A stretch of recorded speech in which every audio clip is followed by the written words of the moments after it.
Hi guys, welcome to Just Tom Talk and welcome to my review of the Kawasaki Z650. Let's crack on.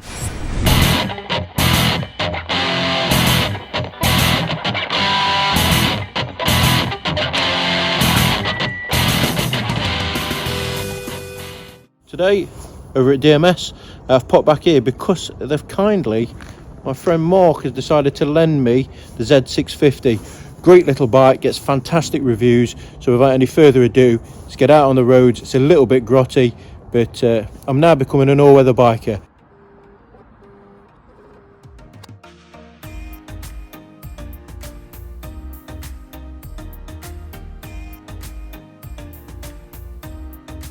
Welcome to Just Tom Talk and welcome to my review of the Kawasaki Z650. It's been an absolute blast and dare I say it, and without giving too much away, I'm going to miss this little girl. She's absolutely fantastic.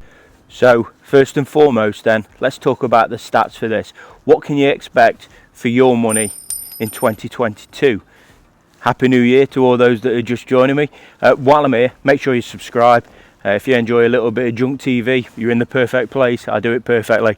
Anyway, back to this bike. What can we expect for your money? On average, you're looking about £6,000 for the base model. Now, there's 2 or 3 different models from what I can gather having been on the internet. The top one being the performance model, and that's going to get you a different exhaust system on this bike. But for that, you're looking just over about £8,000 in the UK. They've been around now for quite a while. They came out in 2017, so there's still a fair few on the market. And the differences were that in 2019, 2020, they updated that LCD display on it. So they brought it more into the future of biking as it is today. And pretty much how we see a majority of bikes that are out there on the market. And I have to say, it's a really good display, but we'll get to that in a moment. Again, nice and clear. Click your button here on the left, takes you through your odometer, trip 1, trip 2. That's it, nice and simple.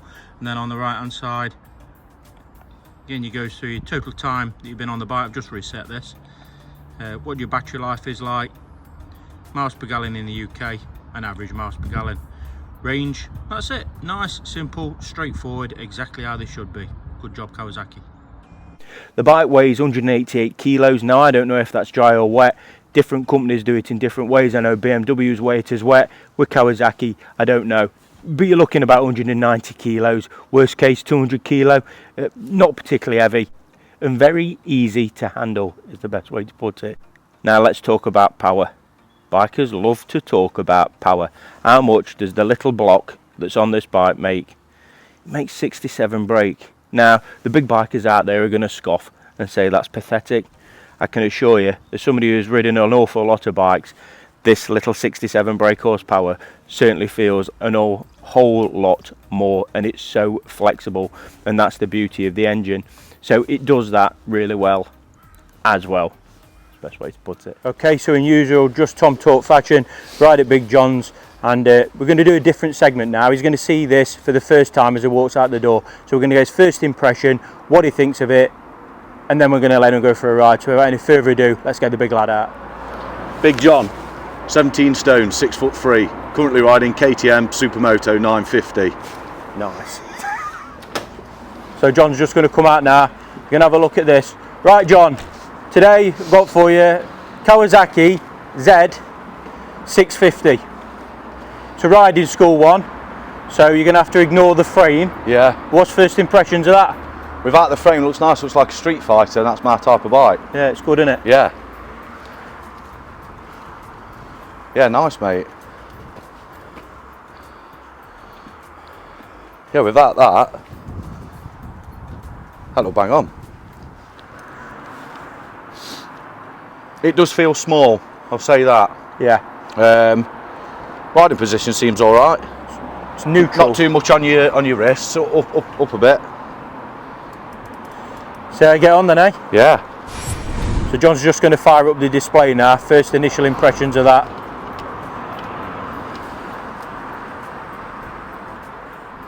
Bit different to my KTM. Yeah, it looks well though, doesn't it? Yeah. See how clear and easy Bright it is? and all, mate, yeah.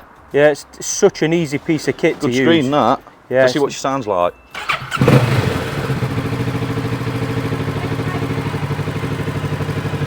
Scary dogs.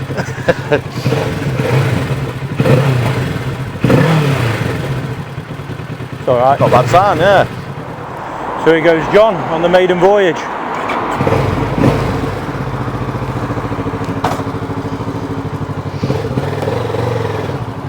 You're good to go.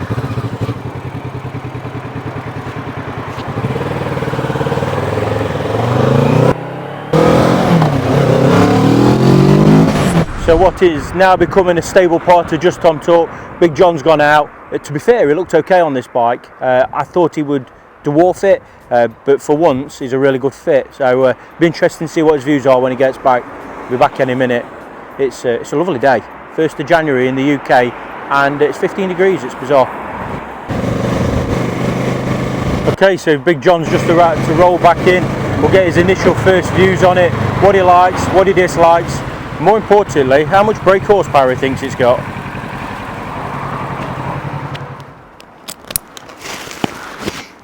So, That's mint, mate. Brilliant. Yeah. Yeah, it's dead forgiving, it's dead light on corners. It's dead smooth as well. Like for a twin, you expect it to be agricultural like mine, bum bum bum bum, but it's not. It's dead smooth.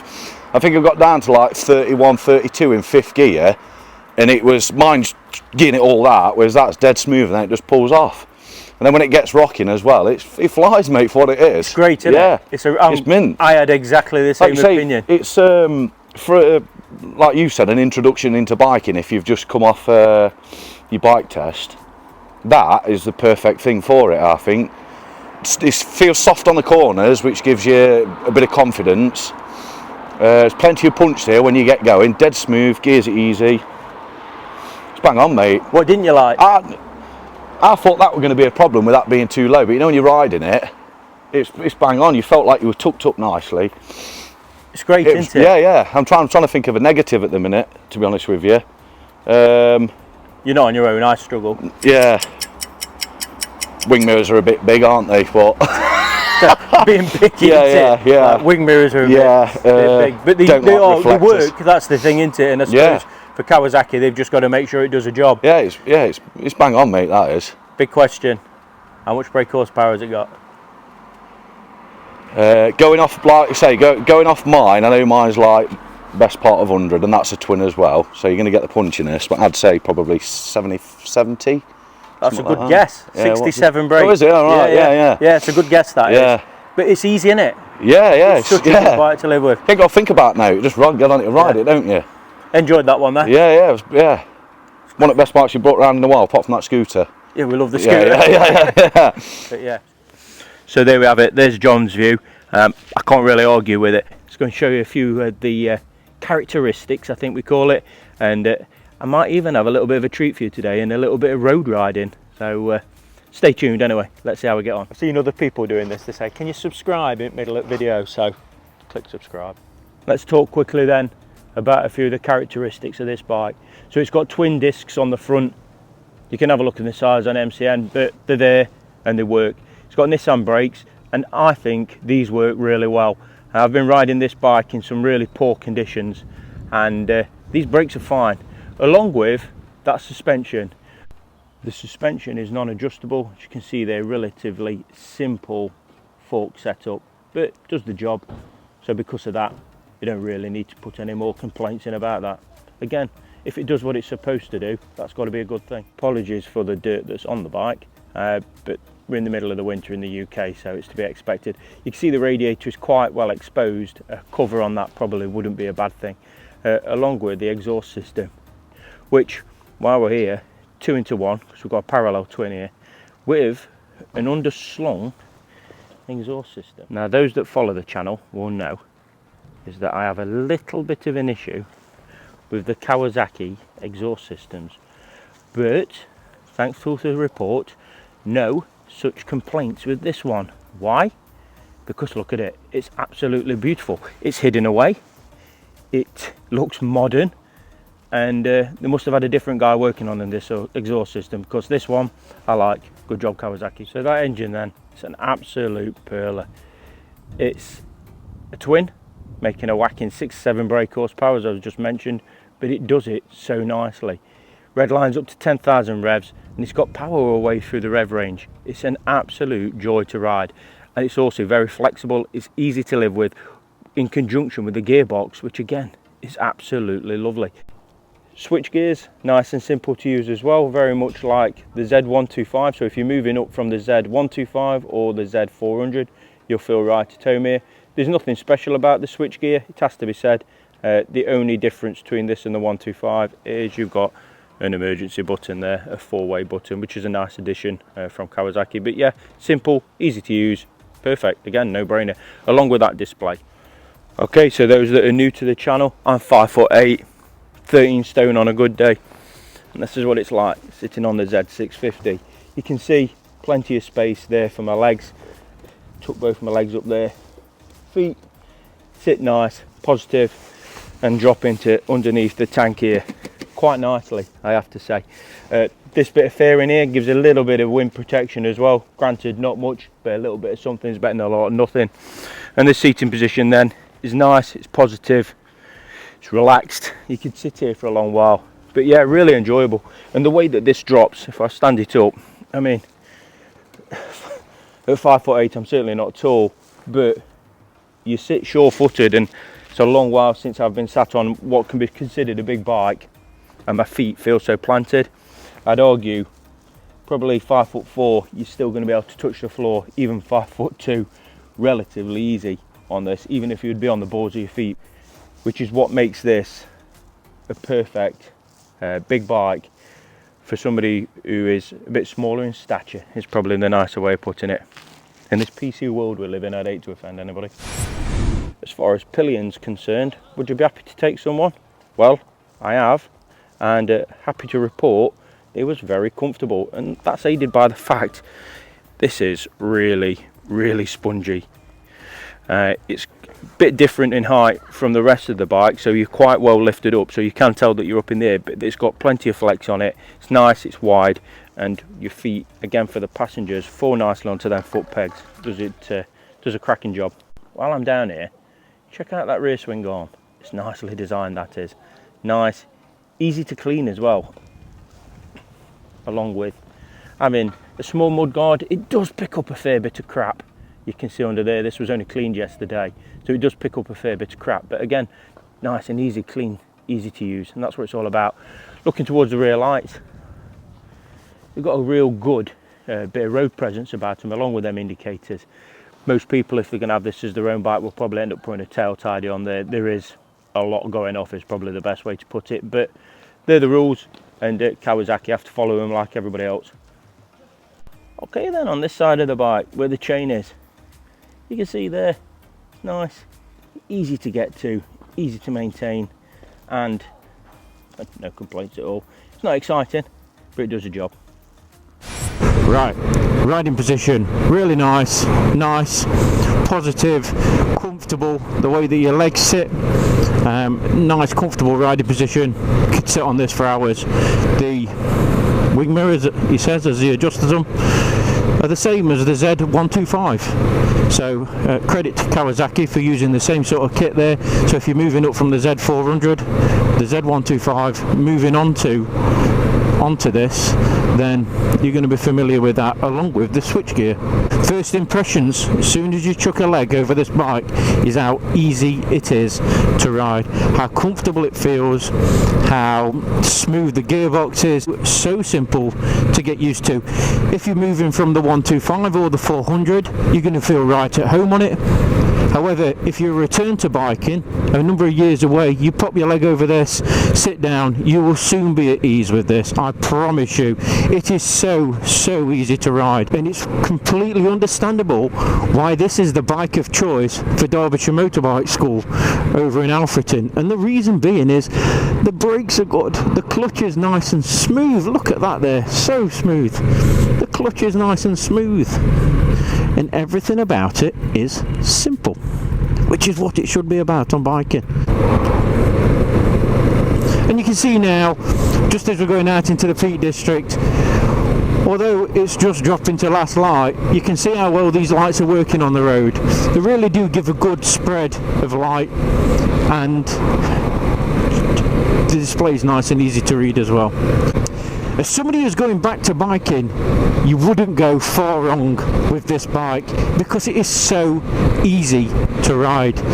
Everything about it is simple, and I think the thing for me which stands out is the fact that everything works well, from the way that it is fueled, from the way that the seating position is set up, from the way that the brakes work. Everything about it, which we usually as bikers can find something to complain about, this does it, and it does it really well. I think for the sort of money, you're getting an awful lot of bike without compromising. So you can still have some fantastic fun on this. You can still go out touring on this. You could ride 2 up on this without any problems at all, because that power always seems to be there. So what I'll do is, I'm in 4th gear, down to 2.5, look at that, down to 2,500 revs, 4th gear. Well, I'm riding with one hand on the handlebars to try and show the fueling, and I really hope it does come through. But if I roll the speed off, down to now, 25 mile an hour, not so much as a wobble. This is absolutely amazing. So, 4th gear, doing 30 mile an hour, currently in a 40. What I'm going to do is, when it turns to a 50, I'm going to pin it, and we're going to see how well this picks up and how it responds. I've not got a clue how this is going to work out because I've not been riding it long enough, but given the past 2 or 3 minutes, I am expecting it to cope well. Stand by, people. Here we go. 28 mile an hour. 3, 2, 1, pin. Look! Whoa! Okay, so it's dropped dark now then. What do we think of these lights? I'm impressed. Just like the rest of the bike, this is the gift that keeps on giving, this. Absolutely fantastic. Alright, let's take some of this speed down. Here we go. Let's take this down. Let's keep it in 6th gear. 36 mile an hour. Oh, there's no wonder DMS are using these as their learners. They can lie to you. The learner riders can lie to you and say, yeah, I was in the right gear. Honestly, you'd have to keep a keen eye on that left. I'm so desperate to change gear, but I'm just trying to show 27 mile an hour, 6th gear. Not so much as a wobble, a bump. The fueling on this, I know I keep saying it, it is fabulous. Oh, what? It's like an automatic. Put it in 6th gear, 30 mile an hour, you can go anywhere. I struggle to find a complaint with it because it is so good at all of it. I'll try and take from the front to back and describe how it feels to ride it. The brakes are really good. They do exactly what they're supposed to do. The ABS is a little bit keen sometimes on the back, is the best way to describe it, but it gives lots of confidence. Certainly on the front brake, I've never had the front brake ABS kick in, and the weather's been particularly crap at the time I've been doing this review. The suspension does exactly like it's supposed to. The switch gears are nice and easy to use, and the seating position is absolutely spot on. The fueling is really good. In the time that I've had it, I've done about 62 miles per gallon. It's good at carrying a passenger, and the gears and the engine are spot on. I did try and find a negative, but honestly I can't. They've even managed to do the exhaust right, which for Kawasaki is a huge thumbs up. It's progressive in the way that if you go and take this out as a first time rider, you're not going to be scared by it. It's so easy to live with. So I can understand why Derbyshire Motorbike School, for one, are using these for training, because it's so simple. So moving from the Z125 or the 400, it's an easy transition, as it would be if you've been away for biking for a while. If you've not ridden for 10-15 years, this is the absolute perfect bike to get back on, because it does it so well. It absolutely complements the rider. It makes it a joy to ride, and it means you can just concentrate on the riding as opposed to the things that are happening with the bike. Kawasaki have got this spot on. So if you've not already gathered, what do I think at Kawasaki Z650? I absolutely love it. That has reinvigorated my love for the Kawasaki brand. I've always had a soft spot for them anyway. If you've watched the 125 video, if you've not, check it out, but if you have, you'll have heard on there that I've always had a soft spot for them, and all this does is hit that home. That engine is an absolute perler. It's comfy, the gearbox is good. For the money, you're getting so much, because this is popped up against the MT-07 and the SV650. They're all about the same money. As soon as you start tricking them up, they're going to cost you a few more quid. But the reality is, this is absolutely brilliant. I can't comment on the other two because I've not ridden them, but I can say for the one I've ridden, it's a solid thumbs up. In fact, I'm going to give it 2 thumbs up. That's how good it is. If you've not subscribed, please make sure you do so. Thanks again to Mark for Derbyshire Motorbike School for lending this bike. It's been an absolute joy. I'm looking forward to getting back and see what else I can steal out of the shed. But until then, thanks for tuning in. Make sure you return. Click that subscribe button. Take care.